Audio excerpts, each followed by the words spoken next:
If you're looking for quality designs, look no further than Bradley Shaw Designs. Bradley Shaw Designs can design anything from wraps, banners, posters, promotional items, and more. Bradley Shaw Designs is the exclusive digital graphics partner of the Renegade Monster Truck Tour and Route 2 Motorsports. If you're looking for more information, please check out www.bradleyshawdesigns.com.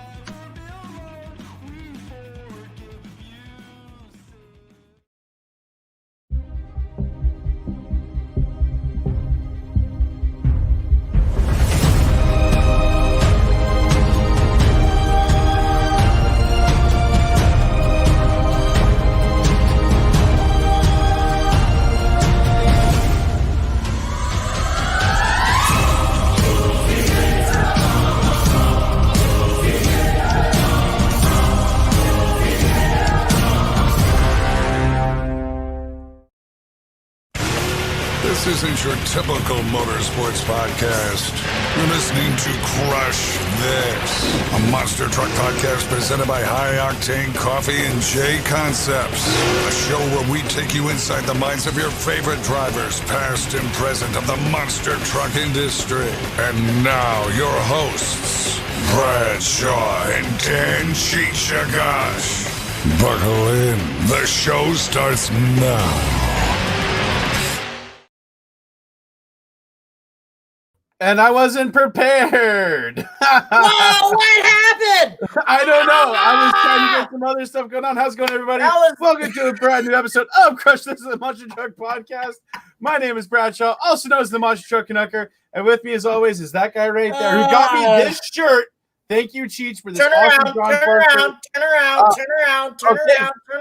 He's modeling. He's modeling.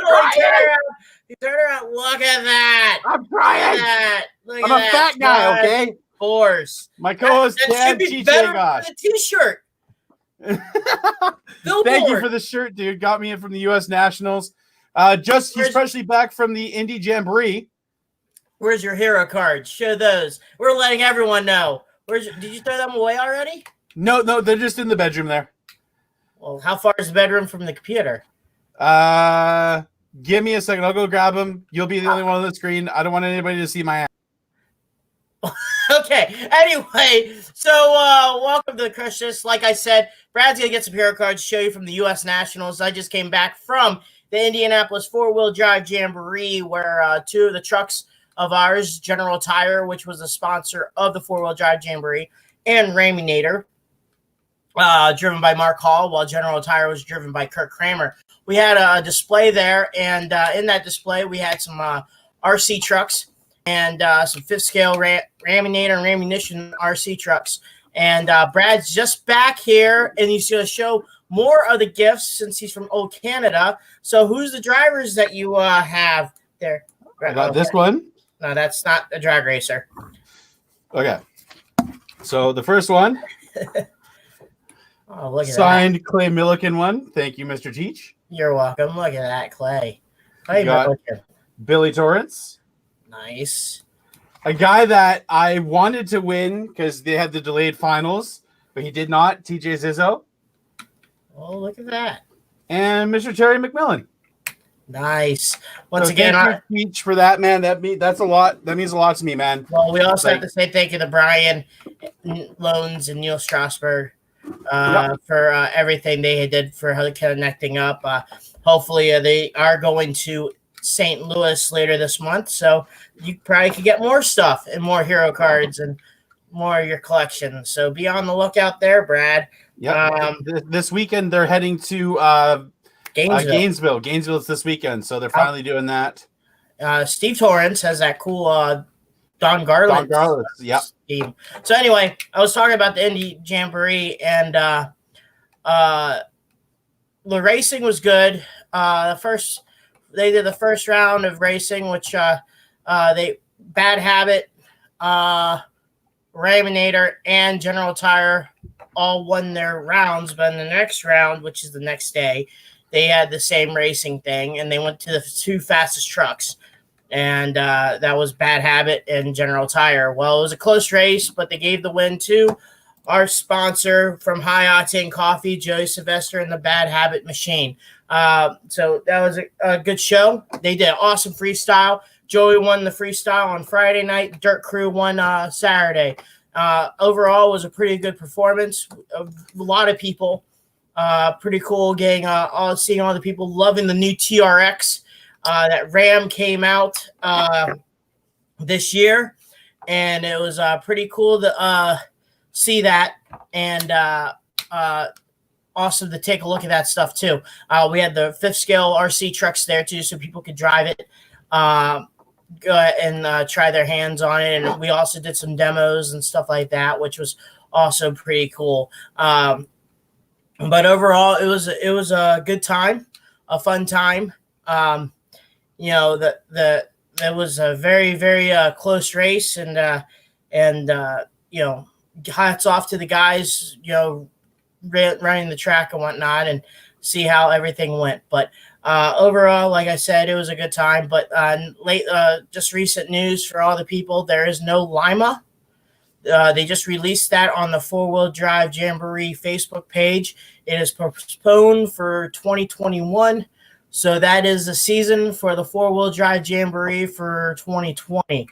Outside of that, we're just getting ready to do some dealerships this weekend. We're going to be at Salina, Kansas, Marshall Motors over there. And then the week after, going to be at Monticello, Indiana. So if anyone's there, go ahead and take a look at that, which is pretty close to Kankakee, Illinois. They have an all-star monster truck show there. I don't know who the lineup is, but there's also pretty cool news, which we will tell that Monster Jam is going to be coming back in the end of the month in Arlington, Texas. Pretty good lineup. And some interesting driver changes for some of the trucks too. Yeah, it's just a little fill-ins, not permanent. Yeah. So, you know, but once again, thank you for High Octane Coffee. Also, J Concepts, which was pretty cool because I was at Indianapolis Jamboree and I had some fill-in drivers. Jonathan Arnold was driving my Hotzi RC truck, and Isaac Yankum was driving my Wildside. In the first round, figure 8 racing, both trucks made it to the finals. And it was pretty cool that, you know, those J Concept Renegades were helping out those trucks. And Wildside took the win around the final turn. And once again, also JB Scale Graphics that helped wrap those trucks. Marty Garza in the Monster Truck Technology book. Go check that out. Pretty cool stuff. 6B Apparel. Once again, that stuff is still for sale, $100. Contact me and Brad. We'll contact Chris, and he'll get it all set up for you. It may take a while. So people, it's not just like instant. The shirts are on stock. They have to make them. They have to sew them. They have to print the material. It's a process. Yeah. And I'll say the quality, the material that Chris and 6B uses now compared to the old style stuff, this stuff is way comfortable. It's comfortable. Right. It's breathable. It's almost like a motocross jersey if you guys have worn them.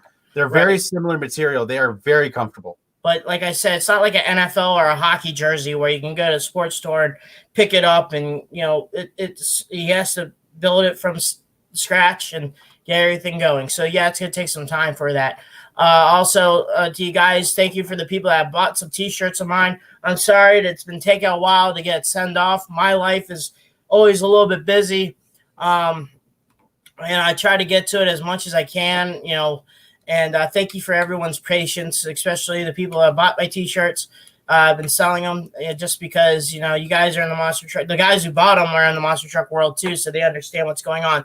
They will get shipped out as soon as possible. One more person we want to thank. Also, Bradley Shaw Designs, the video you just saw.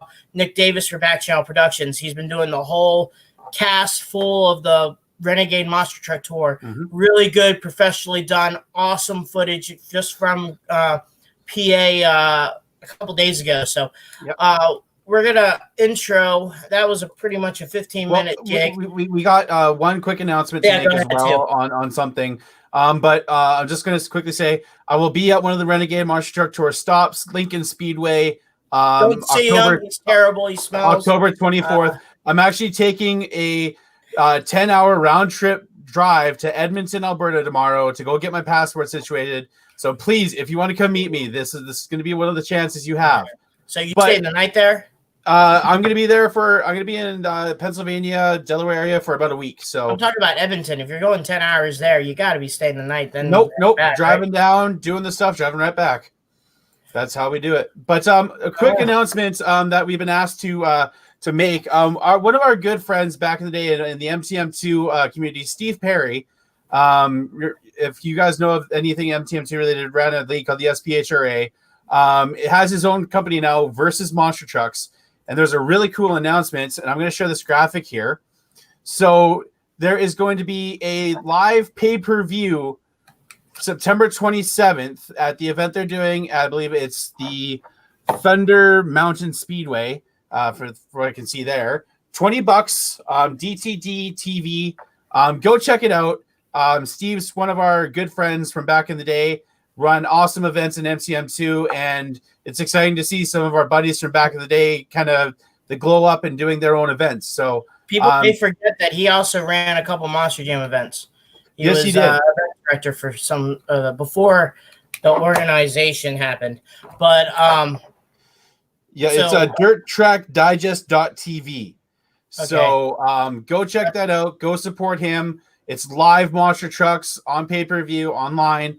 Check it out, guys. It's going to be an awesome event.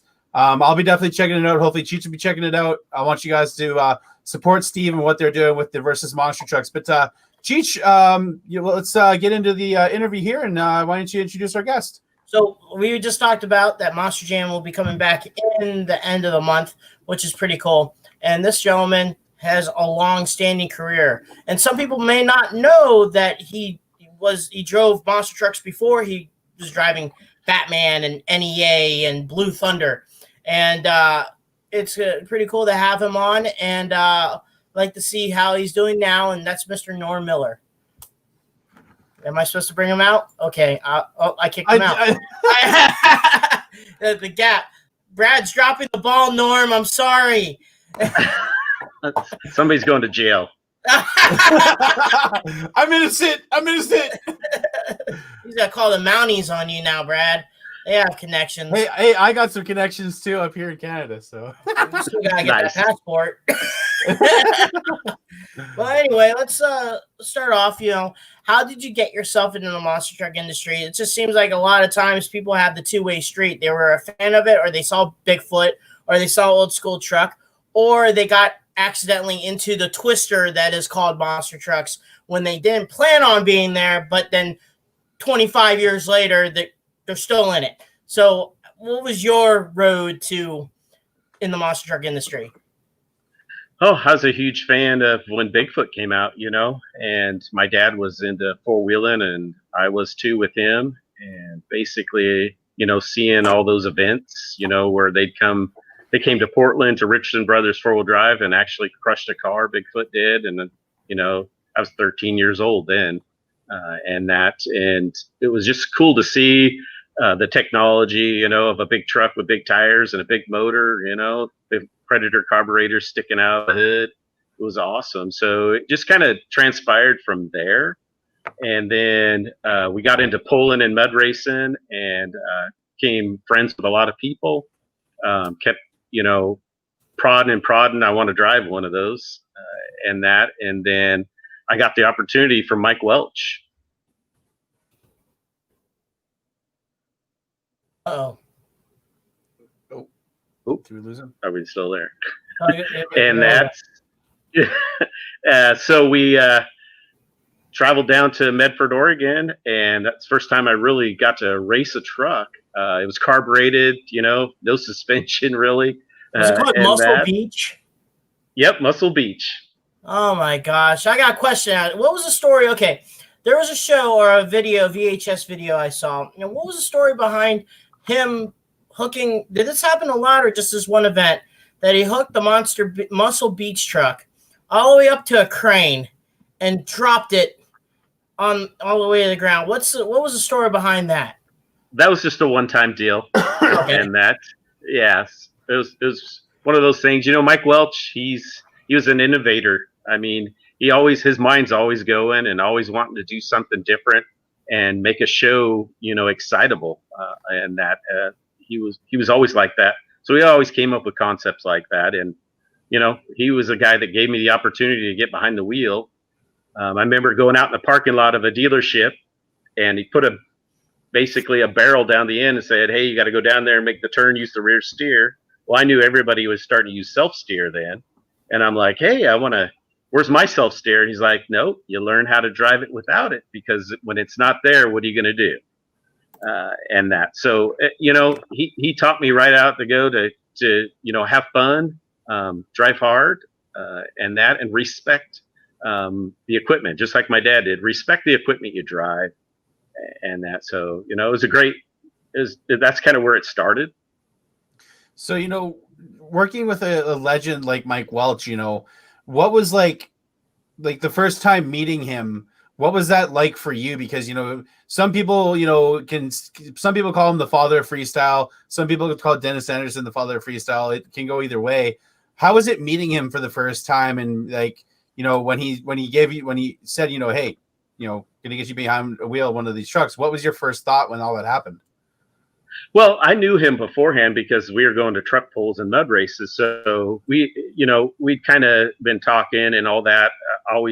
He always stops. I mean, even now, he's driving his truck, his 18-wheeler, and someone comes up to him. He takes the time to listen to people and talk to people and answer their questions, and that's what he did then. He was I was telling him, he knew my dad, and it just, I think I gained his respect, because, back then, you just didn't put anybody into a monster truck, and that you had to prove yourself, and you had to be able to wrench on them. You had to be able to drive them, and all that. So, I think he appreciated it because I was always willing to help, and always ask the question rather than just assume it and be cocky about it.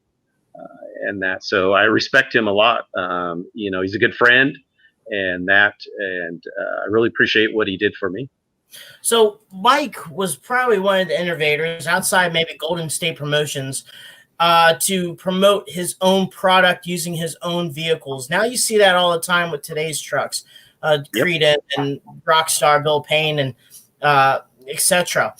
Now, with you guys basically going out all the way to the West Coast, did you have to do just like work, like, build the ramps, signs, cars, outside of working on the trucks, because you guys were all one big promotion, right?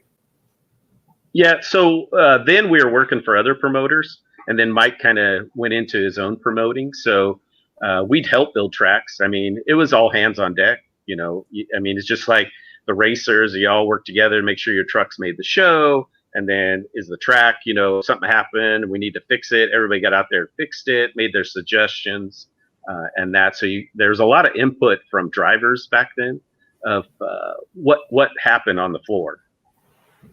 So you went from Mike Welch's area and shop and everything like that, and like one thing I've always wondered is like with Mike's events, they were kind of wild and crazy at times. You never knew what he was going to do with some of the events, or even some of the truck ideas that he came up with.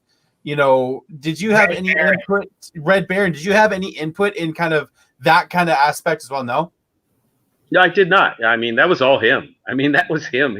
His mind, would not shut off. He had a notebook. He was always drawing something or coming up with a concept, and that was all him. He's still to this day, he's like that. Yeah. And I was a short stint with him. I drove Danger Zone with him. I drove Super Pete a couple times. Drove the I don't remember the name of it, the short little track tank.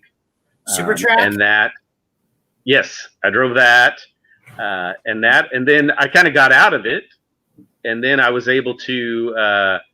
I drove for the first blower motor truck I ever drove was for Pat Gerber's dad. Was that the Wizard? Yes, up in Bellingham, Washington. Oh, nice. Yeah, that was the first blower motor, and I remember he was unloading it, and it's rat, and I'm like, oh my goodness. And I went out there. I won the whole event. After the first two passes, Pat's dad came over and stuck his head up, and he goes, "Oh, I didn't think you could drive, kid, that well, but you can." He goes, "Now I'm going to turn it up," and I'm like, "What?" And that, but we was racing with Terry Woodcock and those guys back then, and that, and that's kind of, started to get my name out there a little bit. And then the great thing, I mean, Todd Frolick, who him and we mud raced together. We battled back and forth mud racing for a long time. He went to work for Barefoot for Fred, and then he said, "Hey, they're looking for a driver." I was like, wow, that'd be an opportunity. So, I talked to Fred and Kathy on the phone. I was a reserve police officer. He said somebody from another organization that's already been driving, monster trucks was going to probably take the job, and that he thanked me. And I'm like, okay, I appreciate the opportunity. And that is great talking to you. 5 minutes later, he calls back and he's like, "I got you a plane ticket. I want to fly you out here and see you."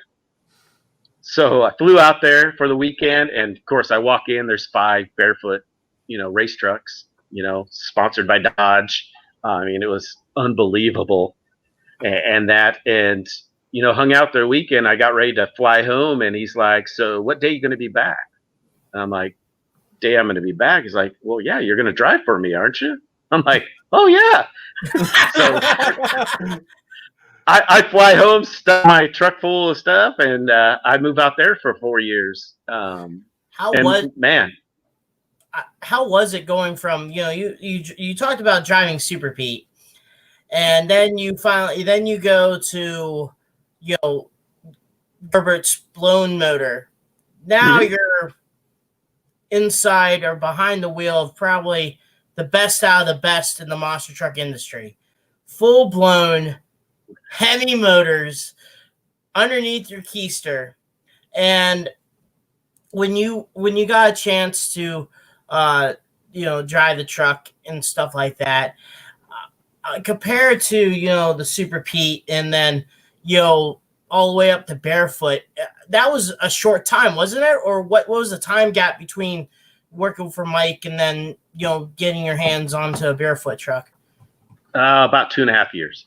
So 2.5 years, you went from naturally aspirated to badass horsepower within 2-year gap. That's crazy. Yeah. Now, were you working? It was. Were you working with Jason Chirderis a little bit? Yeah. Yep. Oh, I can't. He was still there when I first came there. He always had some funny stories. Yeah, no, he was a good guy.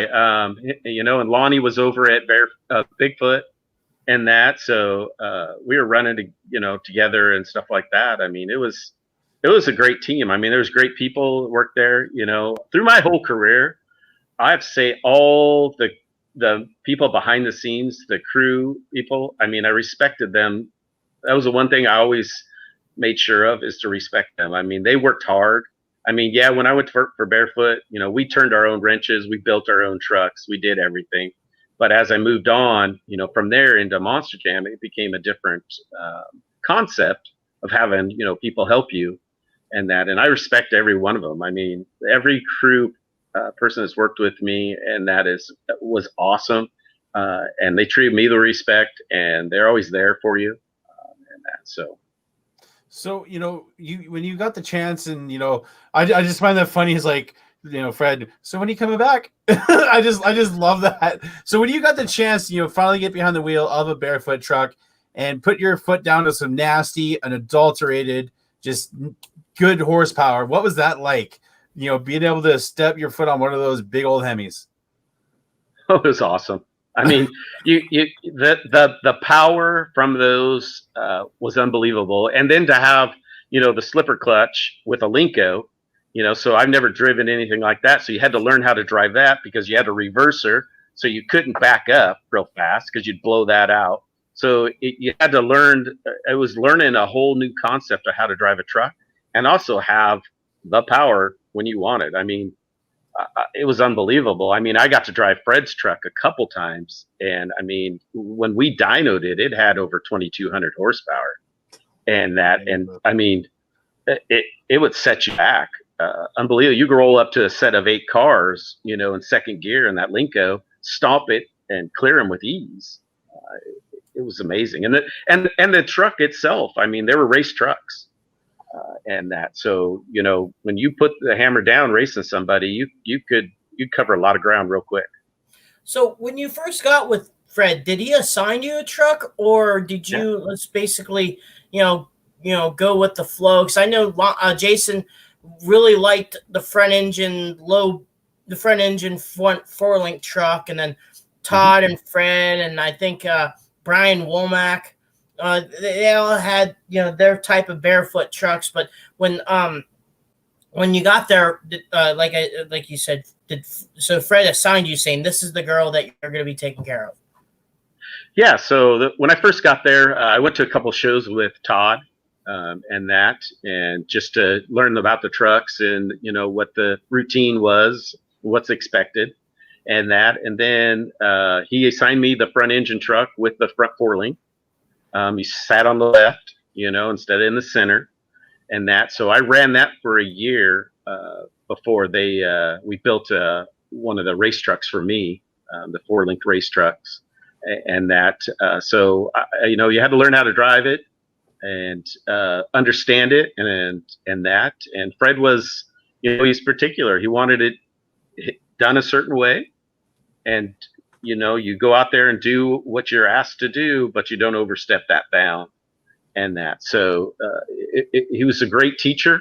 He knew a lot about shocks that I'd sit out there at night in the shop with him working on making these changes to these shocks. I mean, the guy was way ahead of the time, and it was, I learned a lot from him, driving and then obviously the opportunity just to handle one of his Hemi trucks was awesome.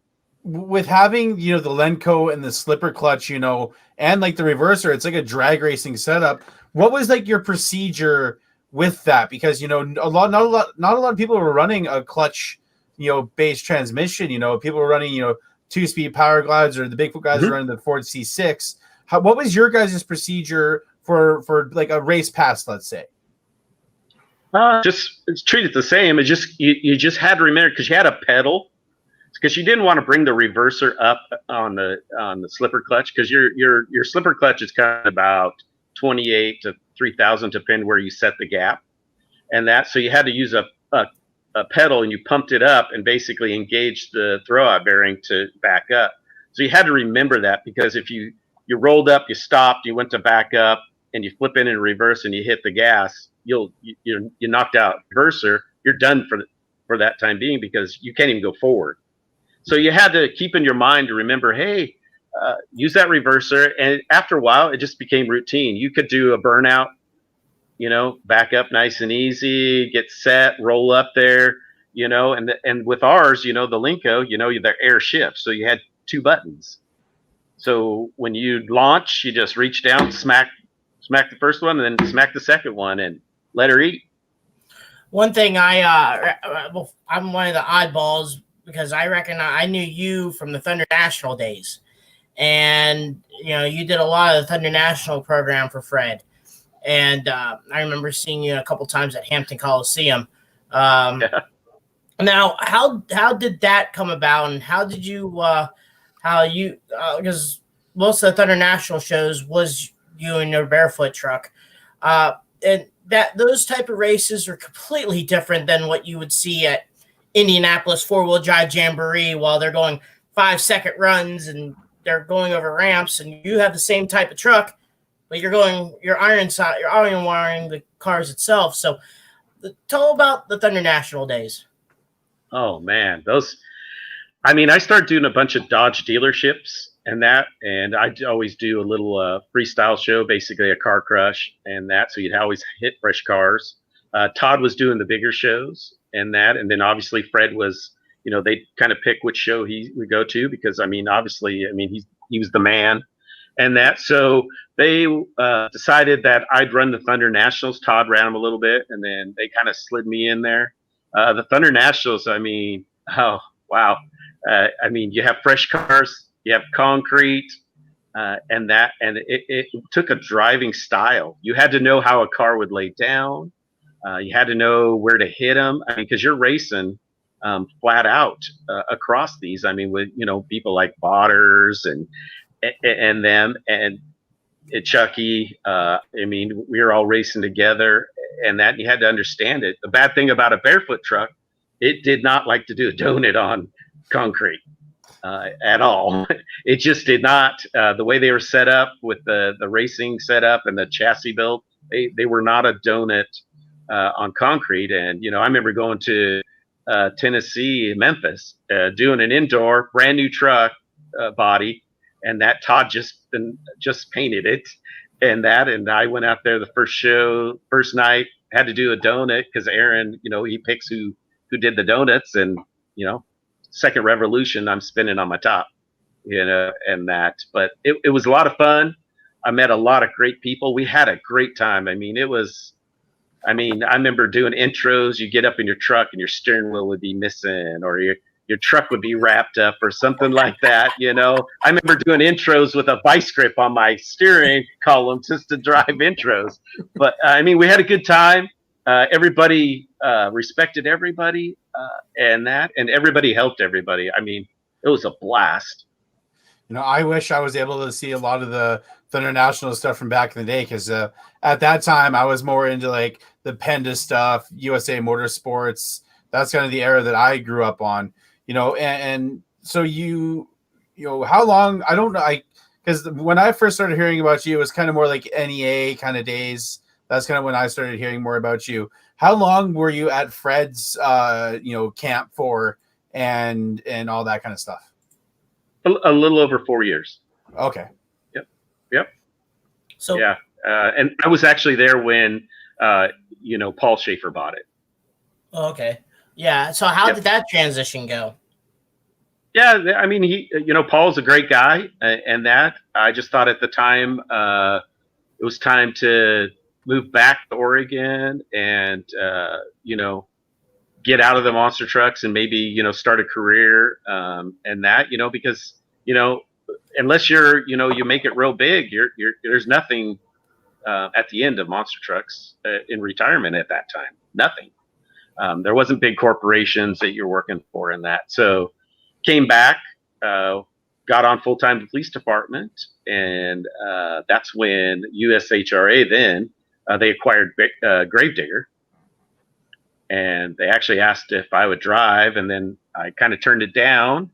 They called me again and like, hey, we want you to drive, and I talked to Mike Wells, and he convinced me, and so that's kind of how I got back into it, and back into basically from there into Monster Jam is, I drove Gravedigger, drove number 12, drove number 7 in Tacoma Dome, and then I was done with that for a year, and then Pablo called me up because they built Blacksmith, and he asked me if I'd want to drive for him, because one year first quarter I crewed for him. Pablo and I are good friends, and he asked me if I'd drive Smith, so I did that for a while, and it just kind of kept rolling from there, and never stopped.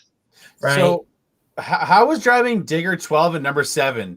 Because those are two legendary, iconic Digger trucks. I still remember Atlanta 2000, Digger 7, the power wheelies, and I remember even seeing when Tony Farrell drove Digger Legend as that chassis. That thing was louder than you wouldn't believe. That thing was obnoxiously loud in Edmonton. How was driving those two iconic Digger chassis at the time?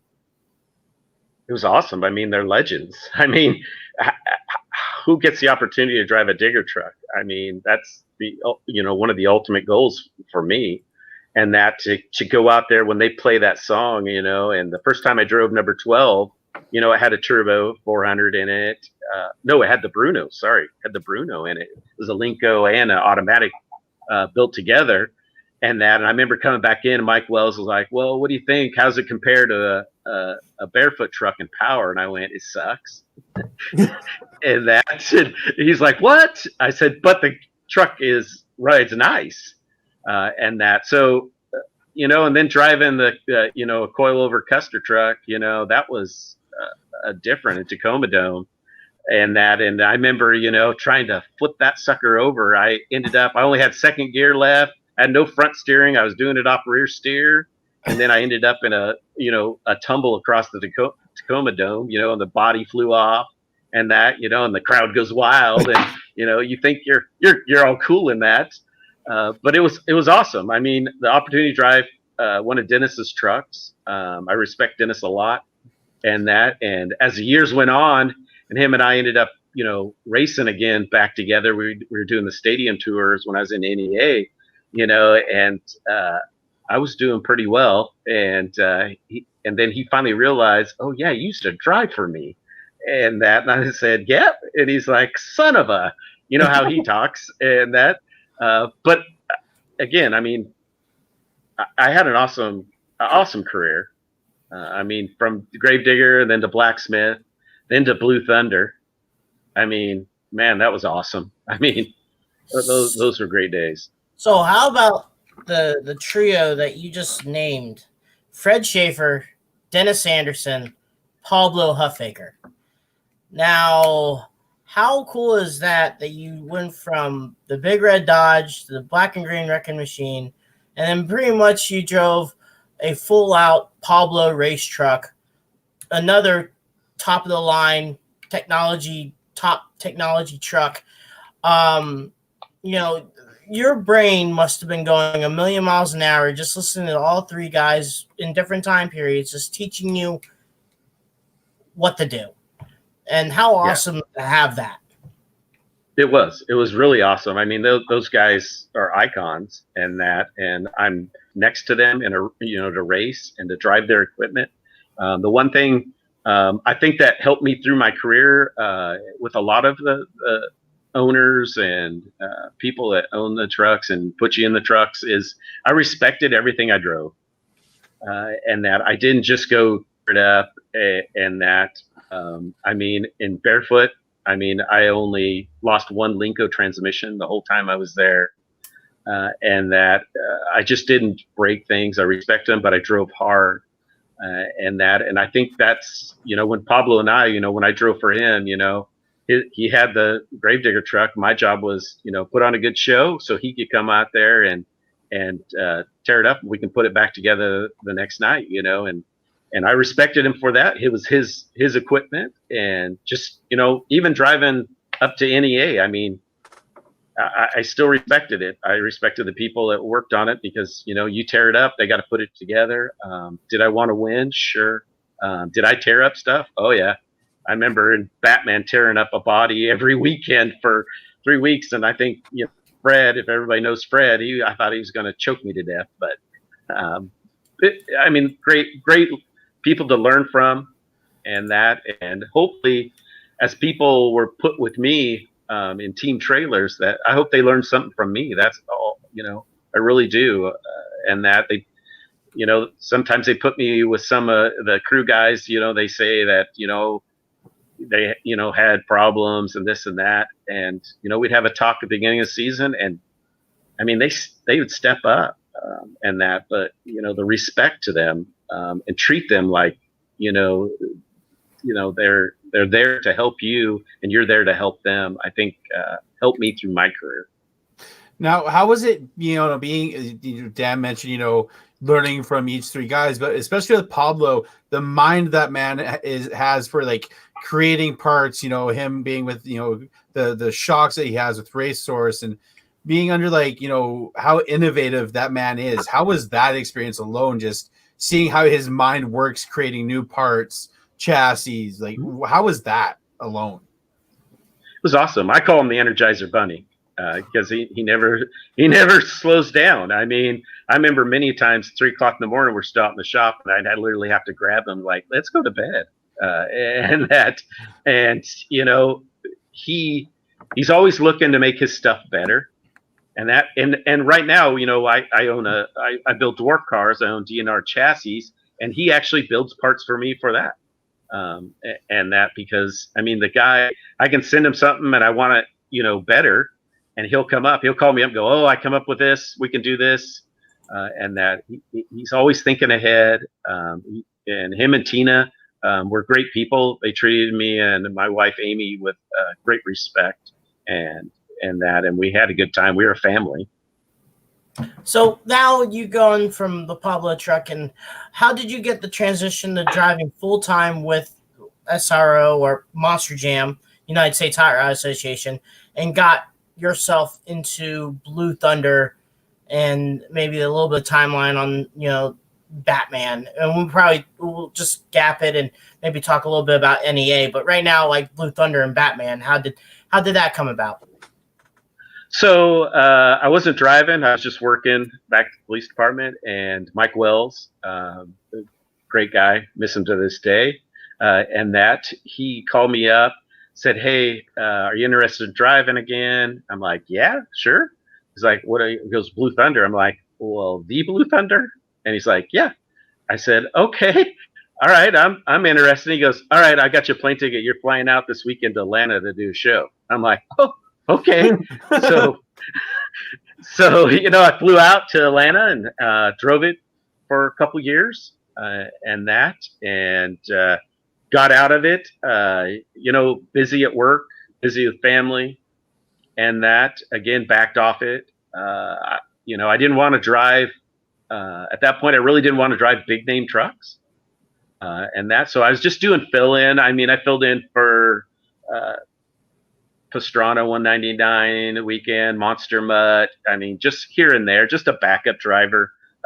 Filled in for Tony Farrell when he's driving Legend, and that just to keep in the business, because I mean I still love the business. I think it's a great business, So I went from that, right, a couple years off. They called me, "Will you drive Batman?" Sure.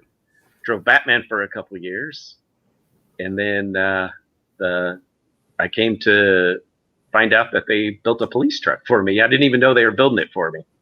That's all I was trying to transition to. That was they built something, and then you were the guy for the truck. So, was any idea of that, or they just threw a curveball at you?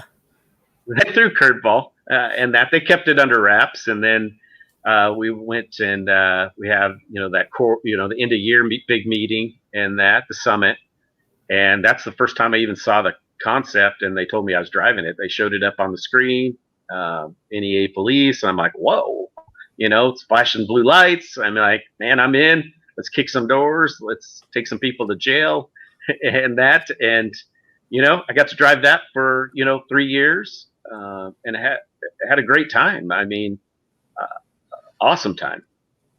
And let's transition a little bit to your career as in the police force. I have a close personal friend in kind of my family, who is a RCMP officer here in Canada, and I respect everything you guys do. No matter what country it is, either the United States or here in Canada, for protecting us. How did you get into a career like that? Was that something you were doing before you got into monster trucks? Or was that something, once you got into monster trucks, that the police stuff came shortly after that? It kind of came all together at once. I mean, I was a reserve when I started driving monster trucks, and then it just evolved from there. To be in the police force full time and to go through the ranks. I'm lucky enough. I have a very supportive family. It's not the easiest job in the world.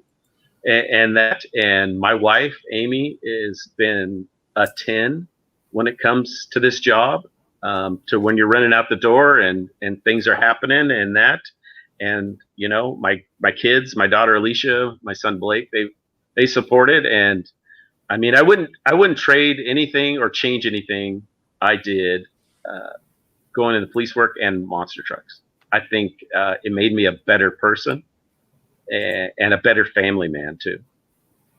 And with the NEA truck itself, I have to have the story about you being the first guy to destroy an inflatable. Still to this day, still people talk about it, and still, I know for a fact it wasn't a planned subject, but I got a feeling there was always talks about what happens if you knock this down or something like that. But yeah. Wow. The inflatables, yeah. So that was, those new concept of the inflatables, the start line and all that, and they're expensive, try to stay away from them, and that, okay, yeah, and that. So we're in San Diego. This is the first time that myself and Doomsday have been at the same track. So we've never raced against each other. We've never done anything together, and that. So it comes to around. It's I think it's semifinals. It's me and Doomsday. So I'm like, I am not losing, and I don't care what happens, and that. And I told Alex, my crew guy, and that hey, I'm going to let it down. He's like, okay, so. Coming around the last corner, we were kind of neck and neck, and I'm like, man, I just stood on it, and when it come over the ramp, the big ramp, it kind of veered to the right, and then did a nosedive. So when I landed, I saw there's a crushed car and then the inflatable, and I guess the next reaction was, I am not being stuck inside that inflatable because that can't be good. So I throttled it hit the car, and then poof, right through the inflatable. And of course, he shut me off, and I was sitting on the other side of the inflatable, and that kind of started that trend right there of an awesome picture of the NEA truck stuck in an inflatable as it was going through it. Do you wish that they did more with the NEA and Doomsday thing? Because I felt like they didn't do a whole lot with it. I feel like that would have been such a cool opportunity, for kind of like a story, kind of like a pro wrestling kind of thing. I hate to admit it like that, but I think it would have been awesome if they was able to do more with it. I agree. I mean, I always wanted the concept, that at the World Finals, Doomsday comes out, I come out chasing it. And basically we jump, and basically our front two left wheels hit, and crash them from there, kind of in the story and that. But yeah, I really do. I mean, that race there in San Diego was really the only time I ever raced Doomsday and that. And I think the crowd ate it up, and I did. I mean, I enjoyed it and that. But yeah, I mean. But those weren't our calls, and I understood it. I mean, we were given direction, what we're doing, where we're going, and that. So you did it. You had fun with it, and you went home. And be thankful you had what you had, and that. For every truck I ever drove, thankful for every person I ever met, and the fans were. Unbelievable. I mean, till this day, I still have people ask me, "Hey, why aren't you driving?" And that, and if someone called me today and said, "Will you drive my truck for the weekend?" My wife would probably cringe, but I'd do it. I mean, I did it for so long, and that it's part of your life, had a blast. So we're gonna go back to probably one of the last years of you behind the wheel, and you're up in the frozen tundra of Canada. Your teammates Bryce Kenny, and you have the Norman brothers as your crew guys. Seeing Norman Christian now driving basically one of the top independent trucks in the nation with Bigfoot. Those guys always heard funny stories, and you're pretty much kind of like a teacher for Bryce Kenny and seeing how he's doing right now. How was that? That was, I think, the 2016 tour. Yeah, I believe so. Yeah. How was that, man? I always heard great things about it. Yeah, it was a blast. I mean, that tour was so much fun. Bryce was, coming in new, and that he had an open mind, which I think was great. And that, because you have to. The hardest thing I think about coming into monster trucks and getting in the driver's seat is you don't have no concept of how the truck works. How it's built, or having to fix it, and that. So try to teach him a little of that, and he was open to it. He really was. And then the Norman brothers, man, again, I mean, crew guys. I mean, they're all great. I mean, I can go down the line. Several of them are drivers now, became drivers, and I'm happy for them. You know what they've accomplished. They treated me with so much respect. I mean, we had so much fun, and that I do doing freestyle. I tore the body up.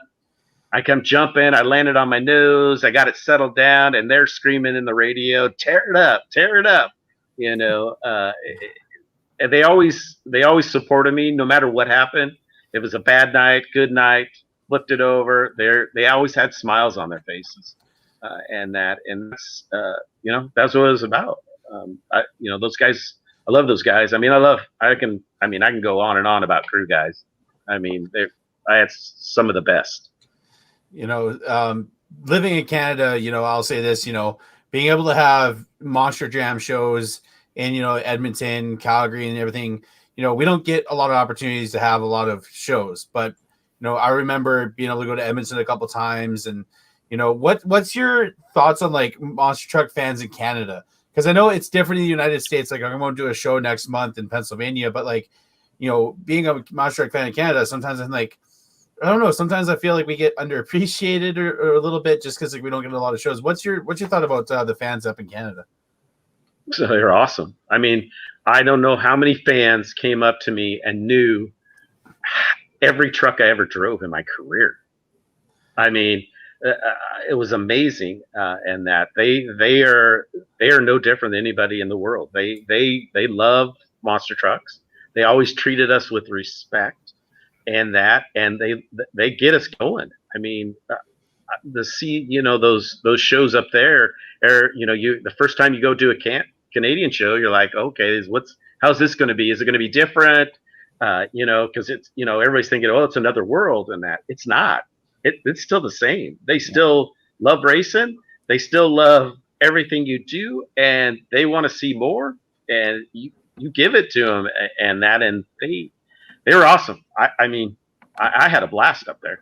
Now, did you do the winter shows, right? You did the winter tour? Yep. So, especially here in Alberta or like in Winnipeg, is it as cold as you thought it was going to be? Oh, that was cold last time I was there. Holy moly. Yeah. Yeah, it was cold. It gets cold up there. I'd done Edmonton a couple times. My dad and I pulled in Edmonton. And I thought that was cold, but Winnipeg, whoa, yeah, that was a shivery moment. But you know, the good thing is you guys have a lot of doors to get right into buildings real quick. Now I want to know, why is Winnipeg so cold compared to the other parts of Canada? Like, isn't Winnipeg lower than it is? I've been in Winnipeg. There's a reason why they nickname it Winterpeg. That's the nickname for it. I've been there. I used to work at a company here in Canada called Princess Auto. It's kind of like a Tractor Supply store, basically what you guys would have, lots of useless stuff. And they sent me to head office in Winnipeg for some training. And like, I thought I knew cold because, like, you know, when it gets to -50, we're the exact same. Doesn't matter Celsius or Fahrenheit, we're the exact same. And it's ridiculously cold. Like, I couldn't start my car this last winter at one point when I was trying to move. It's like it's freezing. So all I'm going to say is thank God for Tim Hortons. Yeah, buddy. That Tim Hortons and Dunkin' Donuts, you know, it's all good in the neighborhood. But outside now, monster trucks. You talked about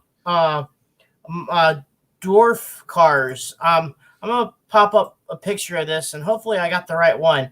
But is it like these, like that, or can you guys see that? Yep. Yeah. Yep. That's like actually one of my cars. Oh wow. That is actually one of my That's actually a DNR chassis, one of my cars. Awesome. So basically, what's the real difference between a dwarf and a legend? How do I go back? It's based on the engine and the chassis. So we have specific chassis designs that have to Western states rules, and then it has to look that box style like that's a 34 sedan, and that so it's just a different division. Same motors, and that you can't do it. The motor has to be basically stock, and that. But yeah, Yeah, that car's actually down in Texas. Okay, all right. How long have you been building those kind of cars for now? I bought the business from the Rawsons 2 years ago, so just a little over 2 years. What got you intrigued by those things? I needed something to do, and of course, it's way busier than I thought it was going to be, but you do the best you can and have fun at it. And when you're not having fun at it, take a couple days off and enjoy the family, and that's what you got to really focus on. You needed to cure your itch for racing still somehow. It's all over the place. Even you and your daughter are doing drag racing too. How's that? She did. Oh, yeah, okay. she did. Yeah, she did junior alcohol dragsters, and she had me as a pit guy and her brother Blake, and we actually in 2014 she won the NHRA Division 6 Nationals, and then the following year she was runner up to it. That 2014 season, she basically, I think there's 13 races, and she won 9 or 10 of them. Oh wow! So at did Woodburn she go to Drag US Strip. Nationals? No, we didn't run there. No, we just ran the West Coast Division 6, Okay. and we had a great time. She's busy. She's off doing college, and that. So my son and he helps me a lot in the shop, building parts and stuff, and that. So, I've had a great career. I've had a great family, and I have great friends too. So we have some fan questions here. First comment comes from Phil Vicenza. I never know how to pronounce his last name. He just had a birthday recently. He says, Norm Miller is a class act and somebody I have always looked up to as I was trying to get involved in the business. So much history in his career. Phil's a great guy. Always respectful when you talk to him, and that. Thank you, Phil, for what you said. I hope I impressed a lot of people and I showed them the same respect they gave me. One cool guy, we're gonna bring him up here, is Leo Donald, and he said I think that's supposed to be good dude. He missed the O, or such a god dude or good dude. A lot of respect for you. He said that. So yeah, Liam's a great guy, a great racer, a phenomenal driver, and we had a lot of good times. We had a lot of good talks, not even on the track,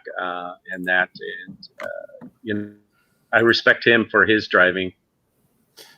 Question from Don Sweely Jr. asks, what cubic inches did Fred run in all of his trucks?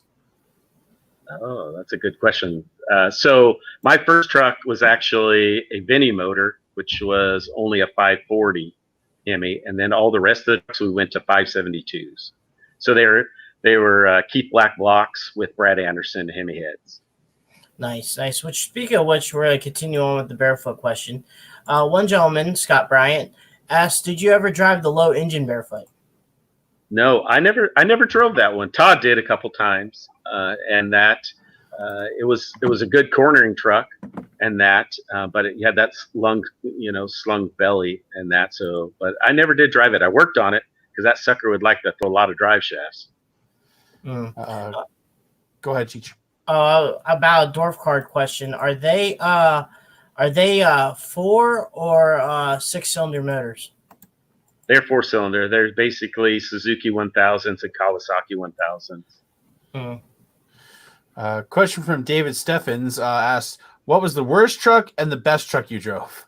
Oh, that's oh my goodness. That's a loaded question. Well, that is a loaded question. I don't think there really was a worst truck because every truck I drove, it just kept getting better. It just taught me that much more. From Muscle Beach. The best truck you ever driven? Oh, man. I'd have to say it'd be a toss-up between my barefoot truck and my my new NEA chassis they gave me.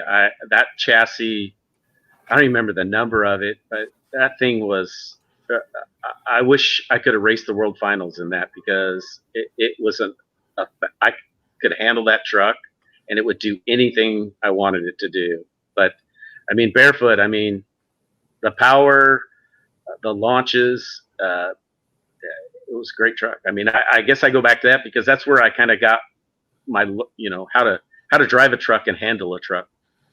Was there ever a let's say a pucker moment with that barefoot truck, or something that caught you off surprise? I'm talking about, because it seemed like it was a vehicle that you had to respect. I don't think barefoot respected you, but Correct. You had to respect the truck.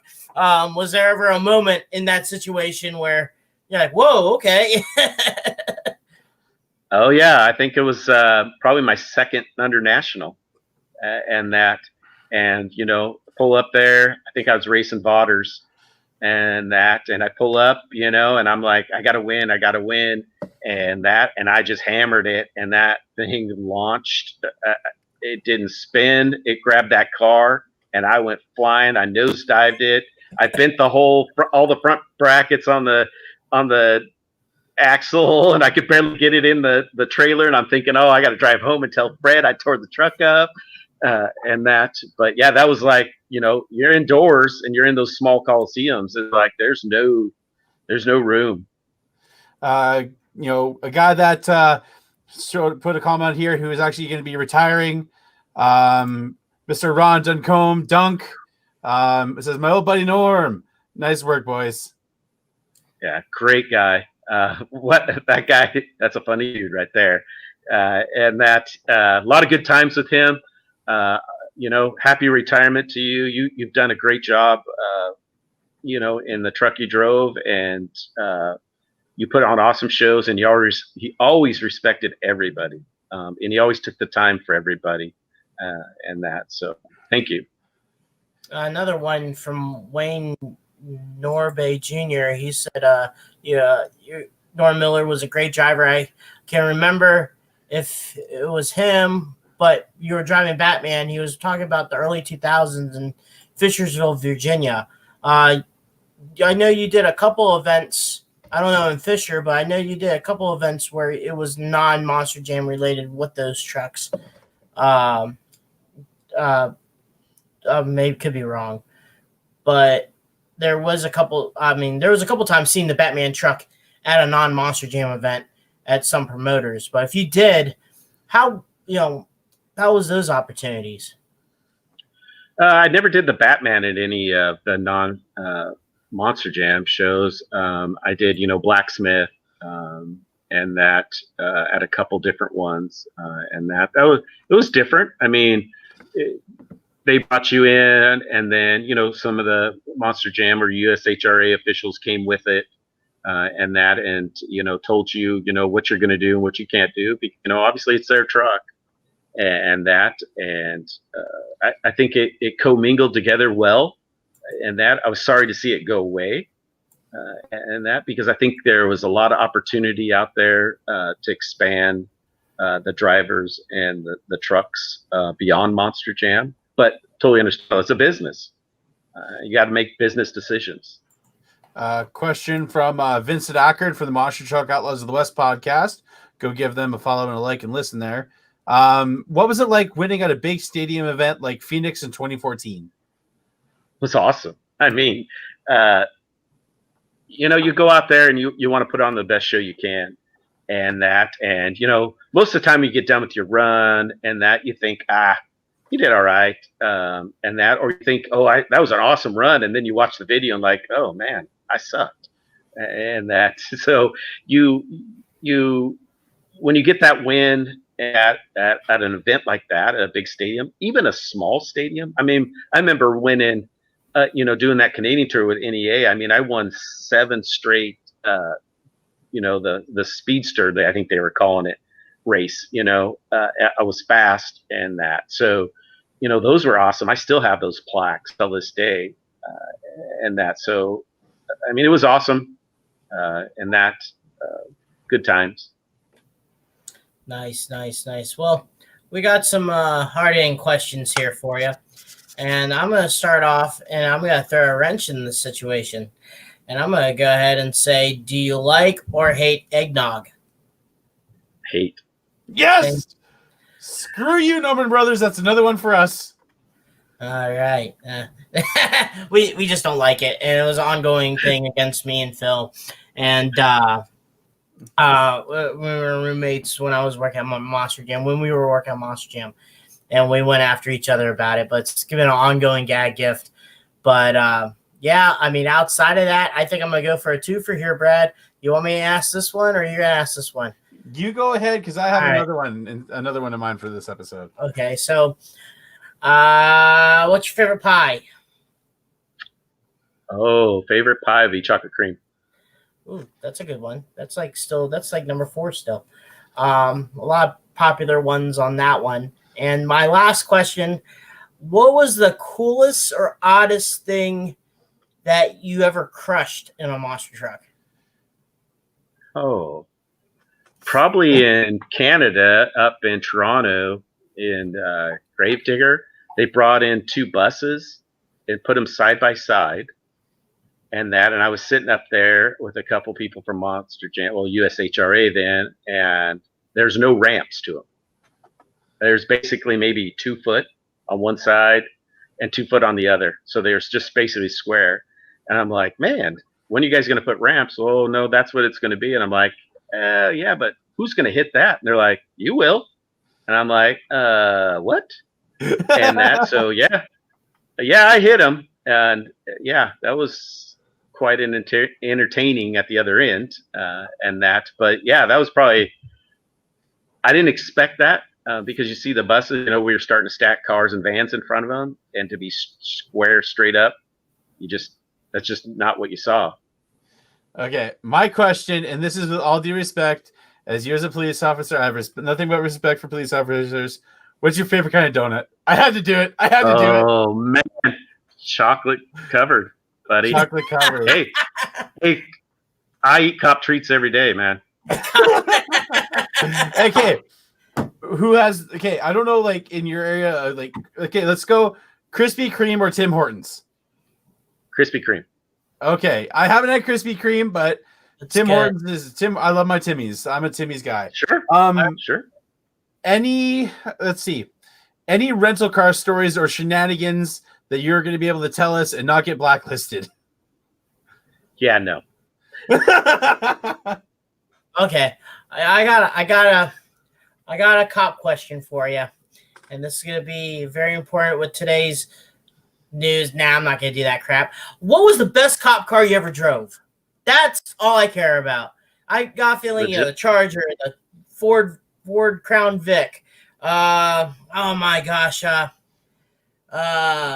Maybe the Caprice. What was it? What was the best, I would have to say my 09 Dodge Hemi Charger. Oh, I mean, nice. 140. It'd go 146 miles an hour and corner like a dream. Oh, nice. I mean, I always had to ask that question. I always like that package. They did it for civilian use, but don't think the Charger would go one. I don't know how fast it did, but it's like from 09, I think to 2013, they had the V8 all-wheel drive pack, and that's my dream Charger right there. I mean, I like other Chargers, but maybe the 392. But I had to ask that question. Which was the coolest one? But someone maybe said we will eat any donuts we bring him. So that was my daughter. Yeah. Okay. Let me ask this. Besides donuts, what other treats do cops like? There is no other treats. I'm sorry to say. Oh man, it's anytime here where I live in Grand Prairie, because there's like a million Tim Hortons. I swear to God, it's like here where I live. There's a liquor store in every corner, a pot store in every corner now because it's legal here, Canada, and there's going to be a Tim Hortons in every corner. It's like, and then you'll see a cop car at almost every single Timmy's every single moment of the day. I have to ask my last final cop question. What was the funniest excuse that you have heard from someone when you pulled someone over, that you actually had to stop and you actually were walking, you were like, that's pretty funny. But, not having the person see your face, or, you're walking, you're like, that's pretty funny. So what was the funniest excuse that you have heard? I have to poop. These are the poop ones. Seems like, oh my goodness. I thought maybe someone grabbed a bunch of donuts or something and did that, or someone said, "Oh my goodness, my cat had a heart attack," or something like that nature. No problem with cats. I'm sorry, I don't have no hates for cats. Let's just be clear here. Cat lives matter. I'm sorry. Oh jeez. Oh man, but I didn't know that if someone actually used that excuse, I have to poop. Oh yeah. We could go on about excuses, but yeah. Well, what they say, excuses are like you know what, then they're always full of you know what. So that's one of my favorite sayings of all time. My last question is because your career spans so many different eras and everything like that. If you're able to line up against anybody from any era, the 80s, the Penda series, if you're able to line up against anybody for your dream race, who would you line up against? Oh my goodness. It'd be Fred Schaefer. I've never ever got to race Fred Schaefer. Yeah. Wow. How frequently did you guys run the Rampage truck? Did you guys only ran that during Penna, or did you guys get a chance to, run that? We ran it a couple times. Yeah, we ran it outside of Penda here and there, depending on some of the shows we take two trucks to, and that. But that was mainly Todd was running the Rampage. Oh, okay. All right. I didn't know if you guys still had that Ken Deppy, if he was still with you guys or not. No, he wasn't there when I came. Gotcha. Okay. That probably one question that always boggled my mind was how frequently used the Rampage truck was compared to the Barefoot, because I knew Penna back then always had, if you want to run more than one truck, it can't be the same truck. Like, it can't be two Barefoots. It had to be a Barefoot and that, or Bigfoot and a Snakebite. There had to be some type of a different identity. So that's why I was just curious about what the usage of the Rampage truck was. Yeah, not too much, but enough that it was still out there on the circuit. Nice. Well, Cheech, anything else, my friend? And that's pretty much it on my book of questionnaires. But still, it was awesome to have you on, Norm. I know you've been following our podcast and watching it for at least a few episodes or more than that. But I definitely wanted you on, and it seemed like a lot of people was eager to watch this episode, and it was a pretty cool idea, a pretty cool showing to let people know that the history and the past that you had and what you're doing now, and the family ties and everything like that. So it's pretty cool having you on, and thank you for being on. Dan, Brad, thank you so much. It was an honor being on here and being asked to be on here. And we're not worthy. We're not worthy. Yeah, right. We're not worthy. We're scum. I had to get that Waynesville reference in there. Sure, I get it. Come to Oregon. I got a ticket for you. And that, so it's been great. I had a great career, and that again, I respect all the drivers out there, and I wish them well and to be safe. Quick question here. One more thing. Didn't see it there from Don Sweely Jr. What's the worst racing or freestyle that you had ever forgotten about? You ever had or forgot about? Worst race or freestyle that you ever had? Oh my goodness. Man, I'm getting old. I can't remember all those. I'd have to say in Chicago, and that come down. They had a MX ramp in the center, and before freestyle, and they had back cut it. So I decided I was going up the backside of it, and when I hit it, I realized it was straight up and down and landed straight on my nugget. So I'd have to say that on the first hit. All right, yeah, no problem on that. Yeah, yeah, one guy, Wayne, was talking about, like, I remember Jason speaking about that during his episode. Jason Choders had a previous episode too, so that was pretty cool. Oh, nice. Yeah, but outside of that, I mean, like I said, thank you for being on. It was pretty cool having you on and stuff like that, and hopefully, if anyone else is watching, any past or current drivers and stuff like that, we'll still have you on. So, the stories has always been key, and it's been pretty entertaining, and I love every moment of it. So thank you for being on, like I said. Thank you for doing this, guys. Thank you. Anytime. And, thank you guys for watching another episode. Cheech, do we have anybody this upcoming Thursday? It's in the works. It's gonna be a last second deal, so I'll be on. We don't have to leave until Friday night. And that's the same thing for next Tuesday and Thursday.